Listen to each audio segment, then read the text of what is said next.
Thank you for watching. This is exclusive content from the World Retail Congress 2017, where I caught up with Neela Montgomery. Let's hear what Neela has to say.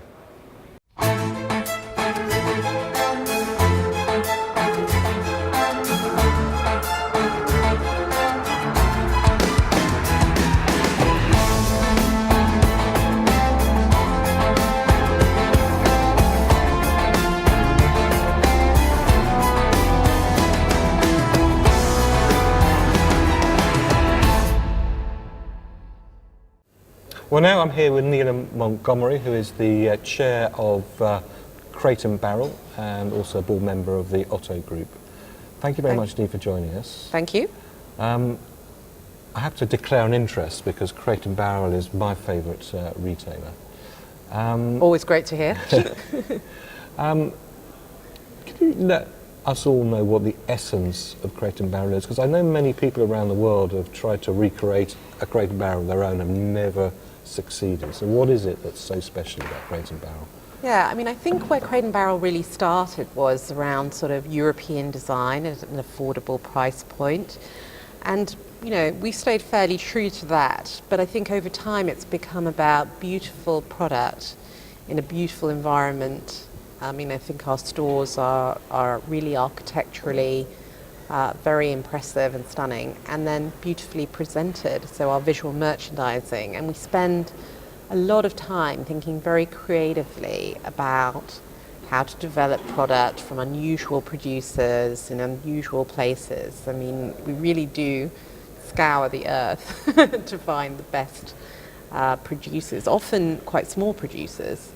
Is that challenging, working with small producers in a business that clearly has a tremendous amount of scale? Yes, well, it can be. Interestingly, at the moment we're experiencing very good growth, especially in the US, and it is quite challenging for some of our suppliers because even though we're a company that's 50 years old and maybe they've been supplying us for the last 40 years, some of them are struggling with the level of demand that they're now seeing from us. But nevertheless, we're going to help them through that because we have a strong loyalty to our producers and we feel that they've grown the company along with us. Now, innovation has always been at the heart of Crate & Barrel, and innovation clearly is at the heart of the Otto Group.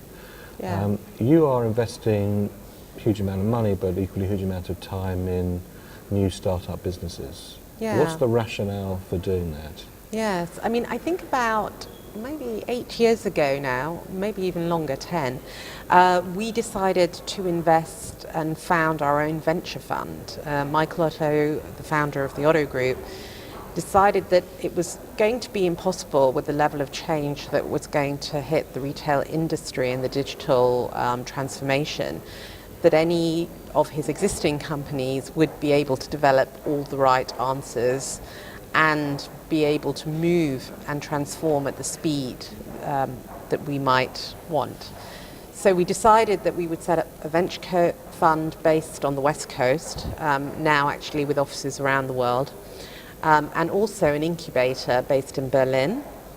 And at any given time, in fact I think today we have investments in over 130 startups, and we have a really, really productive exchange between the management teams in those startups and our existing businesses with our venture fund. It allows us to see and scout trends very early, and it also challenges our thinking and our assumptions around speed.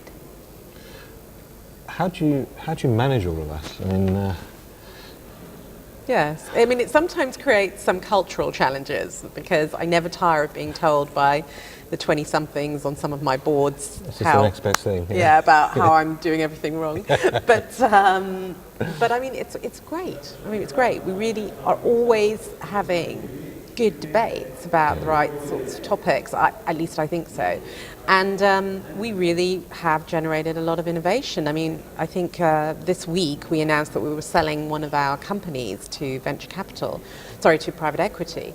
And that was a fintech startup that started within our offices. And I don't know, we sell 50% of it for several $100 million. So it's giving people the space to innovate and create something. It's not always very easy for large organizations to do, but it's worth the effort. And are some of those innovations being put into the existing businesses? Is that part of the rationale to do it? Absolutely, yes. Although I think what's been interesting is we've had a very successful venture fund, early investors in brands like Sonos or Farfetch, and we have also invested within our existing businesses. But let me give you an example. So virtual fitting, very big topic for online fashion retailers. We have a company that has a very innovative technology around developing virtual fit, has been fabulous for our companies, and basically has been put back into several of our existing fashion retailers. You operate across the sort of the spectrum of what I suppose people now call omni-channel, horrible word. What's your feel about the balance in the future of physical retail versus virtual retail in one form or another? Yeah, it's interesting. I spend so little time thinking about that topic these days, because to me, I think I spend a lot of time though thinking about personalizing the customer journey. And what I'm starting to realize is that clearly you need to think carefully about what your physical footprint looks like, but the most important thing is to make the channel experience seamless for the customer. And therefore the investment priorities, as I see them, are in data, are in technology, are in personalization. And from that, and I think we're really at the beginning of that journey, if I'm honest, we will then determine what are the right levels of investment in the channels. So I would actually shift the order of that discussion. Of course, you need to offer good customer experiences in both those channels, but I feel like we should have moved on from that now. And I think what we will start to think about is how can we right-size the different channels over time. So it's a question of hiring mathematicians, is it, to sort out some of these issues? Well, we have a lot of mathematicians, so we already have a lot of tech resources in our company. But I would say, I mean, it's interesting, you know, these days we can personalize medicine to your DNA. In retail, we're really at the very beginning of that journey. I mean, you know, I think the best we can do is recommend a few products, and I think we really need to think from end to end, how are we going to make And is that possible to do? I mean, could you imagine a Crate and Barrel store where you walked in and you just, you know, within reasons, you designed your own vase or table or...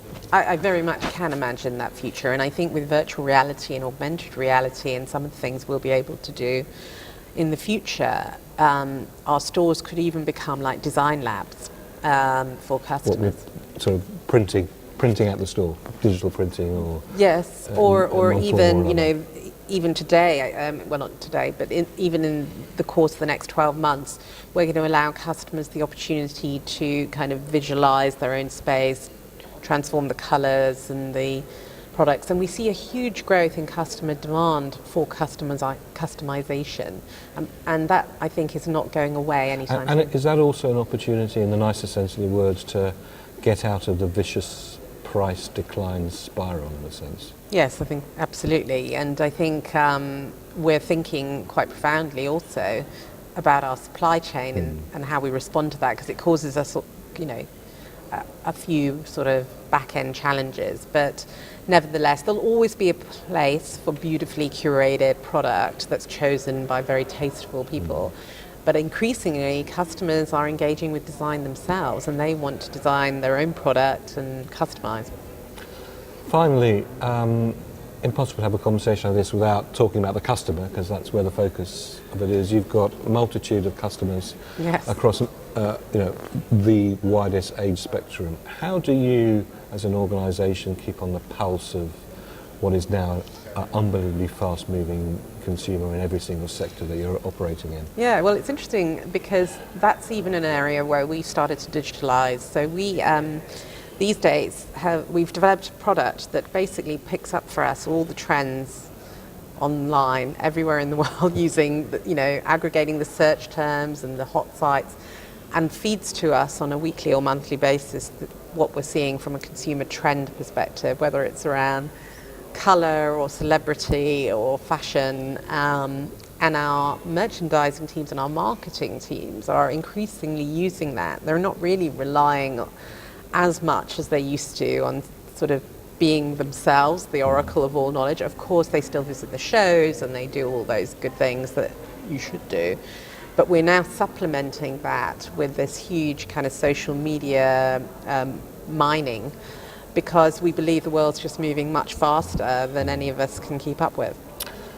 But clearly, the art of the merchant who loves the product, is something that's not going to go away, but it's the augmentation of those skills with new data analytics skills and new social media skills. Put those together, possibly the ultimate combination, do you think? Yes, although I think it's highly unlikely that they're going to sit in one person, and I think that's maybe it's a generational thing. Yeah. Maybe the next generation of merchants, they will all sit together. But I increasingly think, yes, of course, the art of the merchant is going to stay, but only in certain industries and only in certain categories. Thankfully, Crate & Barrel's one of those. Well, that I'm very glad to hear. Neela Montgomery from Crate & Barrel and the Otto Group, thank you very much indeed for joining us. Thank you. Thank you very much indeed for watching. This is just one of the interviews that we conducted at the World Retail Congress 2017 in Dubai, where we broadcast every night with an hours-long program. In order to see any of those programs or to watch any of the other interviews, just go to this website here. My name's David Roth from WPP. Thank you very much indeed for watching.